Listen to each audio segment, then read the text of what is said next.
Всем кинолюбителям привет! С вами Чон Экран, программа, в которой мы говорим с нашими гостями об их пути в кино. И хочу представить вам нашего сегодняшнего гостя. У нас в студии просто прекрасная, очаровательная, очень красивая девушка и также, самое главное, начинающая актриса Айдай Шабданова.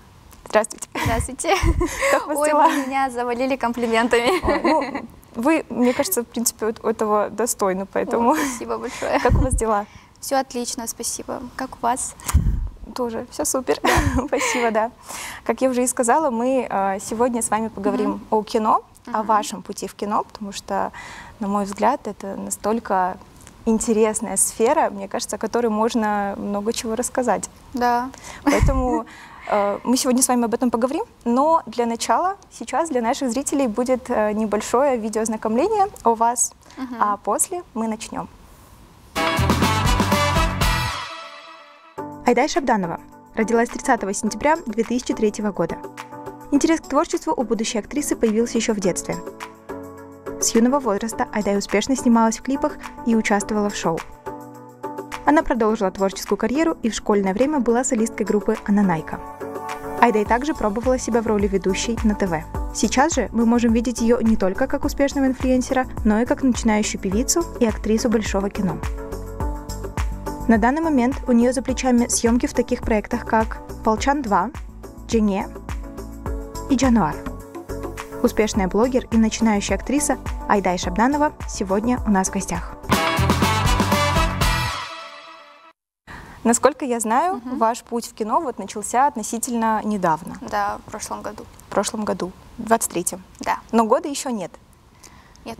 Вау. Ну вот, расскажите вообще, как вы пришли в эту сферу. Насколько я вот, если я не ошибаюсь, то ваш первый фильм, точнее, наверное, ваши первые съемки были фильм, который вот мы сейчас можем посмотреть в кинотеатрах, «Полчан 2». Да. Это был мой дебют. Да. Это все снималось летом прошлого года, да? Но он вышел на экраны только вот. Ну, это все, наверное, так и происходит, да. Да. Это все было так задумано, так скажем, да, и далее у меня уже вот поочередно появлялись и другие фильмы. Вот. Поэтому им чутка обидно. Это же у нас был дебют. Типа у нас был, блин, это очень классно. Да. Вот расскажите, как вы вообще пришли в этот проект? Вам кто-то предложил или, может быть, был кастинг? И вы сами решили? Не скажу, что был какой-то кастинг. Ну, так как я являюсь медийной личностью, да, я также тиктокер, там можно уже, как сказать, увидеть результат. Да, у меня вот хорошая мимика, такая харизматичная, давай попробуем. И вот мне написал сам продюсер этого проекта, да, Эльдос Байке, пригласил, говорит, давай поговорим, да, встретимся. Я взяла своего менеджера, на тот момент я с ним работала, и мы встретились. Я всегда вот проверяю сценарий, давайте я прочитаю, расскажите о своей героине, да? Как вы ее видите, смогу ли я сыграть ее, да? Потому что у каждой героини свой характер, да? Какая-то своя другая подача, смогу ли я, нет, еще это дебют, конечно, мне страшно, да? Я вообще ни разу не снималась, тиктоки снимать, там, это одно, да? играть, это другое, а вот фильм это уже более такая сложная, да? И так я и попала в киноиндустрию, да. Ну, вам, получается, предложили? Да, мне предложили изначально. Класс, слушайте. Но были случаи, когда я там ходила на кастинги, проходила и не проходила, да, вот такие случаи тоже бывали. Но вот официально ваш дебют — это «Полчан 2». Да, «Полчан 2». Класс. Вы уже смотрели, потому что был закрытый показ. Был закрытый показ, далее был показ со зрителями, да, ты видишь вот эмоции других. Такая, я тебя в фильме видела. Это же ты, да? Слушайте, классно. Вот вы сказали, что снимать тиктоки и там в Инстаграме, да, сторис, это одно, а играть уже вот полноценно своего персонажа в кино — это совсем другое. Это совсем другое. С какими трудностями вы сталкивались? Ну вот это супер различные сферы. Да. И как вы вообще, ну то есть какие трудности были у вас? Ну, вначале это вот запомнить свой сценарий, да, там огромные реплики. Я почему-то думала, что это все снимается вот так. Ты открываешь и вот поочередно все снимаешь. А там нет.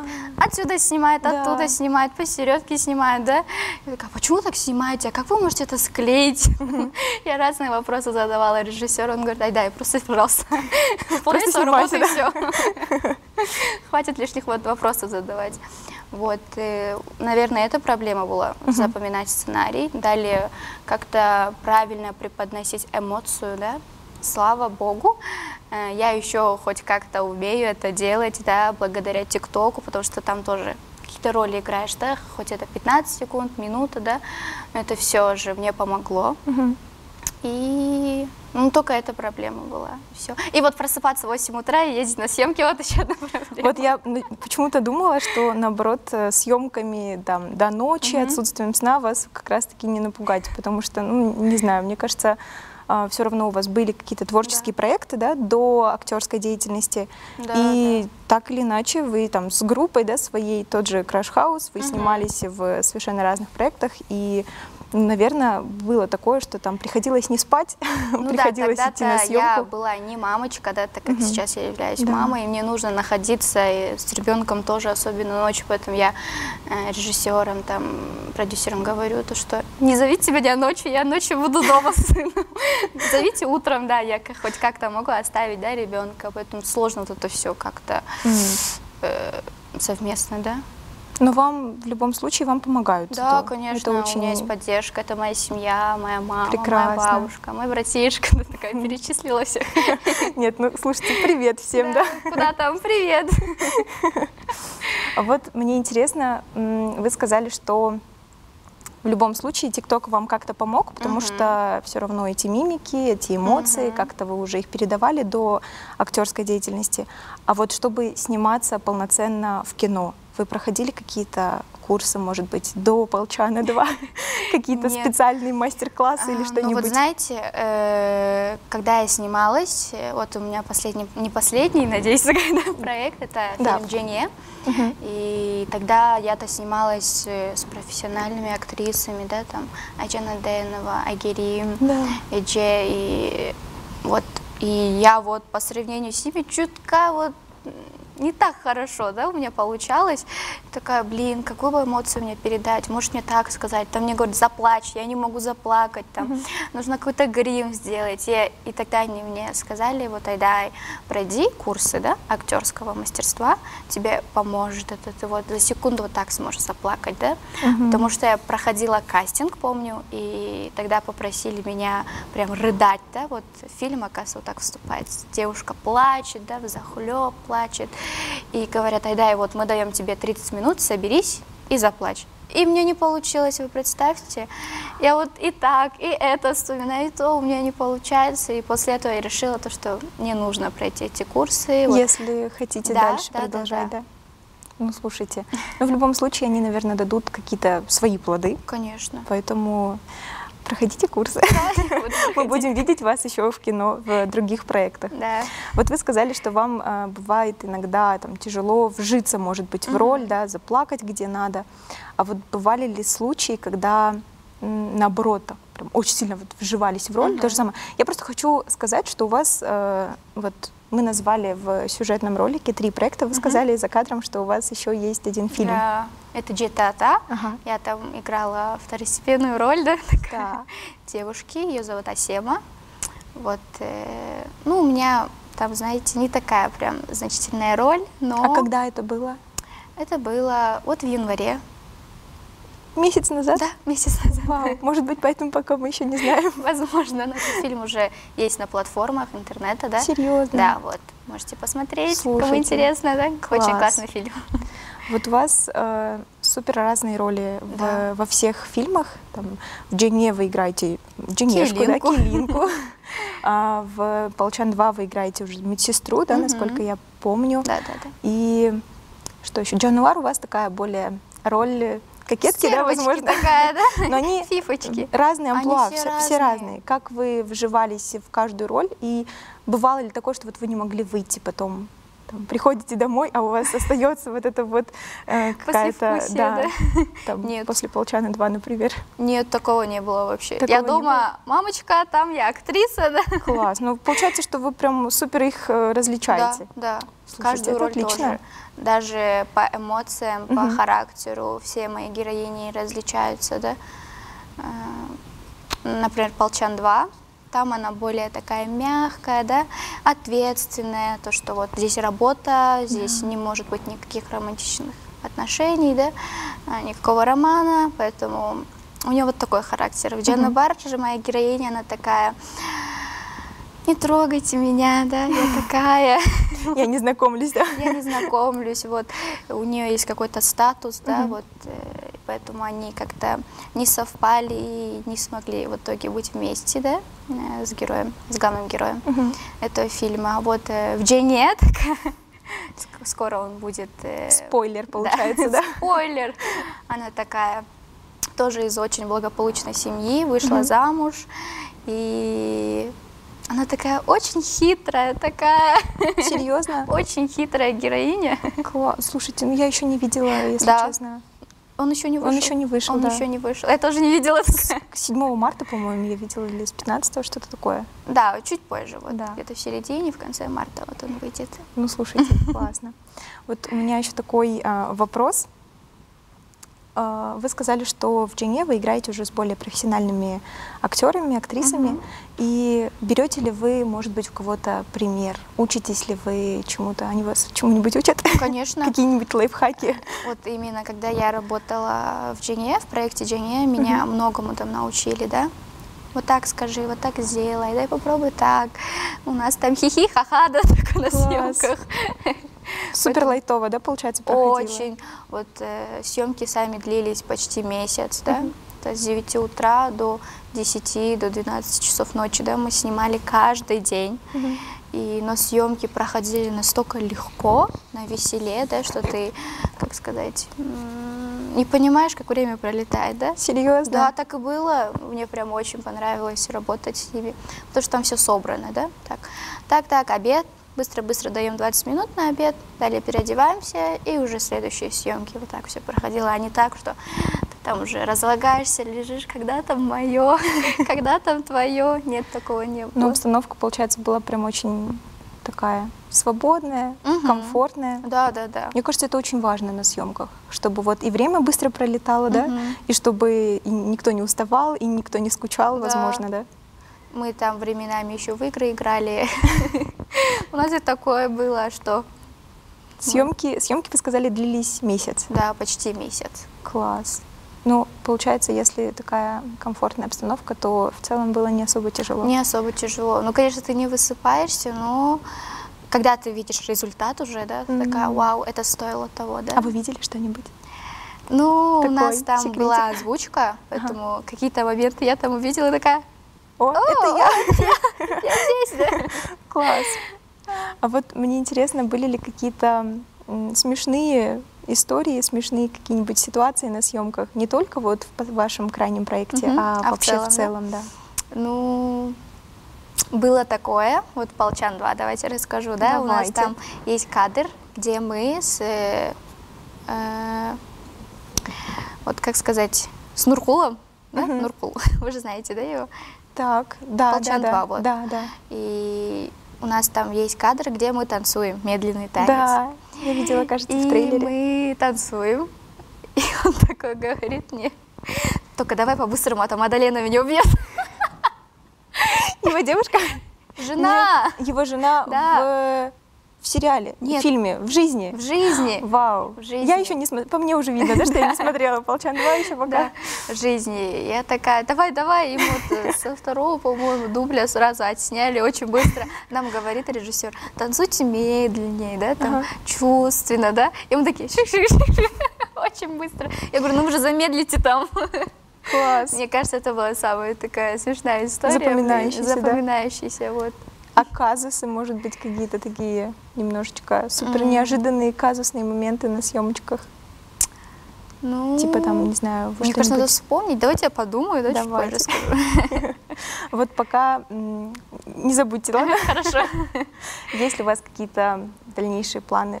Кстати, вот вопрос такой. Хотели ли вы, есть ли у вас какая-то мечта сыграть, может быть, определенного, там, не знаю, персонажа или какую-нибудь такую роль? Да. Драматичную, может быть, супер какая-нибудь, или комедийную, может быть, вы там хотите сыграть врача или что-нибудь такое? Вот мне очень нравится, вот мой любимый жанр — это боевики. Я так хочу Серьезно? сыграть там наемницу, Да. да, такая шпиона, Класс. секси-шпионку. Ну, вы Очень можете так... хочу. Как Анджелина Джоли, вот я вот беру пример с нее, да, как она играет, да, как она кокетничает, как она умеет менять эмоции, да, вот в одном кадре, вот мне очень нравится. Говоря, получается, вот о ваших таких примерах в кино, кумирах, я не знаю, можно ли так назвать, но это получается для вас Анджелина Джоли. Да. Вы многое берете с ее Да, потому что образов. я, как сказать, не пропускаю все ее проекты, это фильмы смотрю. Серьезно? Да. Очень классно. Прям фанат, получается. Ну, не прям такая, Ну, просто мне что-то, нравится, да. вот как она играет, да, как она... А вот она совсем разная, в каждом фильме она совсем разная. Вот что мне нравится, да. Ты не цепляешься за то, что, ну, как-то одинаково, да, но она же могла по-другому, нет, она совсем разная везде. Вот что мне нравится, вот это. Класс. Получается, что у нее столько на самом деле проектов, Очень много. и вот в любом случае это, наверное, какой-то и талант, и тот факт, что там она уже столько лет в этой сфере, что она может в каждом фильме быть разной. Да. Ну, это все, наверное, еще с опытом Да. и с временем приходит. Ну, да? вот справедливости ради у вас еще нет года в актерской деятельности, поэтому, мне кажется, все оправдано пока что. Все впереди. Да, все впереди. Мы будем видеть вас еще не только в этих проектах. Я должна теперь посмотреть «Полчан 2», потому что мне прям стало Обязательно интересно. сходите. Да. Слушайте, вот мы так начали, на самом деле, с вашего, сразу так, с актерской деятельности.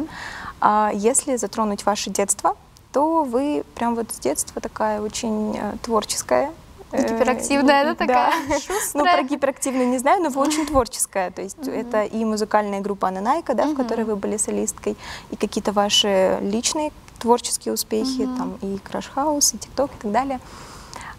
Могли бы вы себя представить в другой сфере? Не в творческой, такой немножечко философский, может быть, вопрос. Даже не знаю, блин. Чем бы вы хотели заниматься и чем бы вы занимались, вот если бы не то чтобы не актерство, а в целом, если бы не что-то творческое? На самом-то деле я сейчас обучаюсь на журналиста, да, и я планирую в будущем также работать в этой сфере. Вот. Наверное, занималась бы журналистикой. То есть, были ли какие-то мысли, может быть, что-то вообще не связанное с медиа, да? Нет, вот у меня с детства всегда какая-то тяга была к этому, да. Вот. А кто вас в детстве вообще привел в эту творческую Ну, с сферу? детства мама меня водила на разные кружки, там, на моделирование, там, на танцы и так далее. Потом, когда я уже начала ходить в школу, да, я все это забросила. Такая была обычной школьницей, да, и моя одноклассница тогда ходила на вокал. И я вот после уроков оставалась с ней, смотрела, как она поет, как она распевается. Такая мечтала очень вот, тоже ходить, да, там учиться вокалу. Но тогда у нас, конечно, мне кажется, в каждой семье такое происходит. У нас были финансовые трудности небольшие, да, а это все оплачивается. Конечно. Да, я вот никогда не забуду, что сделала для меня моя наставница, когда я пришла к ней. Она говорит, вот сколько вот такая сумма, да? Я как-то маму уговаривала, пожалуйста, пожалуйста, можно я начну ходить? Она такая, нет, Айда, ты же понимаешь. Я говорю, ну, пожалуйста, пожалуйста, я буду все делать. Умоляла ее, и так я начала ходить. После я рассказала свою ситуацию, у меня вот так в семье происходит. Моя наставница такая, все, Айдай, ты можешь не оплачивать. Такая, она говорит, я буду тебе помогать, и вот после, например, после вокала, после уроков я оставалась с ней, мы могли там часами с ней болтать, разговаривать, она мне какие-то советы давала, да, по жизни, да, не помимо там уроков, а по жизни, вот так сделай. Поэтому, мне кажется, она заменила на тот момент родителей, мне даже, можно сказать, сестру, да, вот старшую сестру. Да. Вот. Очень вовремя, получается, появился в жизни этот человек. Да, вообще, прям вовремя. Она очень, ну, как сказать, это сделала большой вклад. Вот, и привела меня к творческой жизни, да, можно сказать. И это вам, получается, даже не дало забросить вашу начинающую карьеру, можно так сказать, да, наверное. Слушайте, а как вот вы в детстве совмещали, вообще мне интересно, Ананайка? Ну, сколько лет, кстати, вы участвовали в этом проекте? Я вот со 2 класса по 10 класс ходила. 8 лет? Да, 8 лет занималась. Вау! Я аж удивилась, серьезно. 8 лет. Ну, слушайте, это прям очень такой внушительный года, не знаю, время. 8 лет. Как вы совмещали учебу? Как вы вообще учились? Хорошо вы учились? Такая, да, до 9 класса. Я прям очень классно училась, потому что мы защищали честь нашей школы, да, у нас какие-то там соревнования, были конкурсы, и наша директриса, да, наш директор на тот момент была Пакелита Анатольевна, да, она вот нас прям очень поддерживала. Супер поддерживала, так скажу. Там она как-то отпрашивала от уроков, да. Ну, они же не просто бездельничают, они защищают честь нашей школы. Поэтому давайте освободим, да. Как сказать, вот она сшила нам какие-то костюмы. Потом она тоже сделала большой вклад в нашу группу, Ананайку. Я ей очень сильно благодарна. Слушайте, это очень классно. Вот. Совмещала я умела это все совмещать, и до сих пор умею все совмещать. Кстати. Наверное, вот это с детства осталось. Наверное, вот то, что в детстве были какие-то такие моменты, сейчас вам во взрослой жизни это не особо тяжело дается. Да. Ну, слушайте, это очень классно. Вот затронули ваше детство, так скажем, да, немножечко. В любом случае, это ваш путь не только в кино, но и в целом к вашей творческой деятельности сейчас. Вы сказали, что вы так нормально, хорошо учились до 9 класса, а потом что? Потом ТикТок? И потом уже все? Потом я вступила в краш-хаус, и тогда мне стало чуть сложнее, да, мне нужно было выбрать то ли вокал, то ли краш-хаус, потому что я не могла все вместе прям совмещать, потому что краш-хаус требовал от меня, чтобы я присутствовала, да, вот с утра до вечера, до ночи, да, и изначально вообще требовали, чтобы я туда переехала, жила, но из-за того, что у нас менталитет не позволит такого, и, собственно, мои родители тоже не позволили так сделать, мне приходилось после учебы сразу приезжать туда. Вы представляете, мне даже времени не было. Это как работа, да, получается? Это как работа, серьезно? Да, полноценная работа. Но все мы тогда говорили, что я там проживаю. Получается, сейчас секреты раскрываются. Ну, все уже такая. Ну да. И вы, получается, там до вечера у вас были съемки? Да, проводила там время, мы снимали. У нас прям реально как работа была. У нас там в день по дедлайну нужно было выполнить там 10 роликов, отснять. Там на завтра уже придумать несколько сценариев роликов. У нас там еще были рекламные ролики, да, потому что у нас были там крупные, большие спонсора. И вот. Приходилось все это совмещать? Конечно, все приходилось совмещать. И тогда я немножко скатилась, я вам так скажу, да, скатилась, потому что, не знаю, но на тот момент учителя меня не поддерживали вообще. Хотя я им объясняла, то, что вот я вот такой группе состою, но видите ли, это же другое поколение, да, старшее поколение не понимает слова хаус, вообще краш-хаус. Что ты там с парнями делаешь? Вот такой вопрос у меня был. Недопонимание, у нас очень много недопониманий было. Плыла по течению, да. Ну, в целом, если вот думать об этом времени, вы сказали, взрослое поколение не особо разбирается вообще там в ТикТоке, да, в том же самом. И когда вот реально говорят, там, я состою в краш-хаусе, мне нужно снимать ролики, я пошла, то реально, мне кажется, немножечко непонятно. Да. Ну вот, даже вот, спустя год моя бабушка только тогда поняла, когда пришла к нам в хаус, такая, вот что ты здесь делаешь, такая у меня реакция была. А что я до этого делала, она не понимала. Я говорю, я снимать видео, она такая, а Пашка такая, ладно, давай. Ну, слушайте, классно. Сейчас вы сказали, что ваша семья вас прям поддерживает. Прям очень поддерживает, да. Это очень круто. Все мои начинания, все мои идеи, вот, все они поддерживают. Класс, это очень прекрасно, мне кажется, когда есть прям люди, за которыми в которых ты уверена, и в которых прям вот за каменной стеной, да, возможно, в какой-то мере? Ну, я думаю, каждому человеку необходим такой человек, чтобы он мог поддержать, да, например. В жизни всякое бывает, да, и это может сломать человека, если не дать ему поддержку. Но, слава Богу, меня поддержали, когда это было мне необходимо, поэтому я такая, даже не огорчившись, встала на ноги и пошла. Поэтому сейчас мы можем видеть Айдай Шабданову на больших экранах в кино. Да, это все благодаря семье, поддержке близких. Вот. Класс. Вернемся к вашей...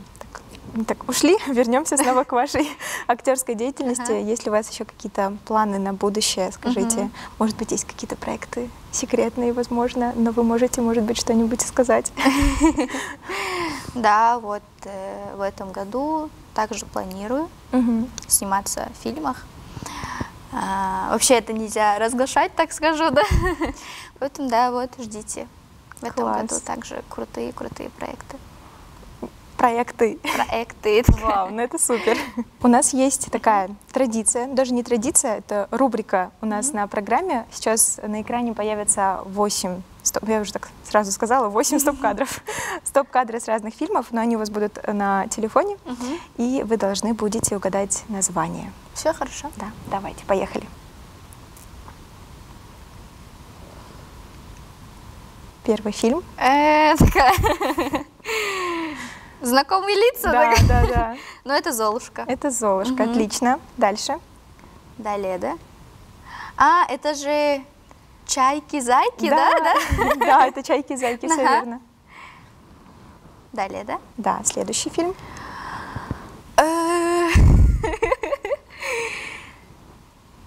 Давайте, я вам могу дать подсказку. Давайте. Да? Давайте. Слушайте, это очень известная такая история, фильм про... Там, кстати, Анджелина Джоли снимается. Такая. «Малефисента»? Да, это «Малефисента». Отлично. Следующий фильм. Это «Полчан 2». Так, на экранах? Да, это «Полчан 2». Я просто здесь резко так. Все верно. Следующий.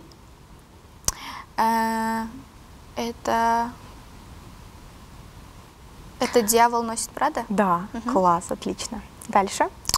Это «Курманджан Датха». Да, отлично. И далее. Последний. Кстати, не последний. Это не «Человек-паук». Это «Человек-паук», да. Просто здесь актер.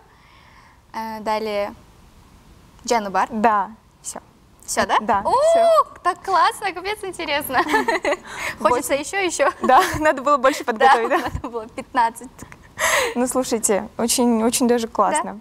И, собственно, все. Мне кажется, у вас очень отлично получилось. Да, спасибо. Старалась. Да. Ну, мне еще помогли. Ну, это... И у нас есть такая, это, наверное, уже традиция нашей программы. В конце вопрос каждому из наших гостей. Что для вас, Айдай, чем для вас ассоциируется кино? Что для вас кино? Как вы можете его для себя ассоциировать? Например, там, пример. Кино для меня это люди, это съемки, это что именно там, это душа, кто-то у нас говорил. Очень были такие ответы, прям супер восторг, на мой взгляд. Вот что для вас кино? Это момент, мне кажется, это моменты. Еще один классный ответ. Моменты. Для каждого это по-разному. Моменты для меня это вот съемки, какие-то моменты запоминающиеся, да. Моменты даже, когда ты смотришь с кем-то фильм, это тоже момент, да. Когда смотришь свой любимый фильм, это совсем другой момент. Поэтому вот я так, наверное, ассоциирую это слово. Класс, слушайте. Такого ответа, кстати, еще не было. Да, я говорю это каждому гостю, потому что действительно у нас каждый гость... У всех разные, да? У всех вот действительно кино для каждого человека это настолько разное. И то есть мне, например, в голову, честно, даже не приходило, чтобы я могла ответить. Там кино для меня это моменты и просмотра, и времяпровождения с близкими мне людьми. Слушайте, это очень классно. Спасибо вам большое. Я более чем уверена, что у нас с вами получилось прям супер такое комфортное, мне кажется, интервью. Я очень на это надеюсь. Спасибо вам большое за то, что вы сегодня пришли, уделили время. И, собственно, на этом все. Вам спасибо, что пригласили. Мне тоже было очень комфортно. Дорогие наши зрители, с нами сегодня в студии была прекрасная начинающая актриса Айдай Шабданова и я, ведущая программы «Чоң экран» Айпери Тойкулыева. Всем пока!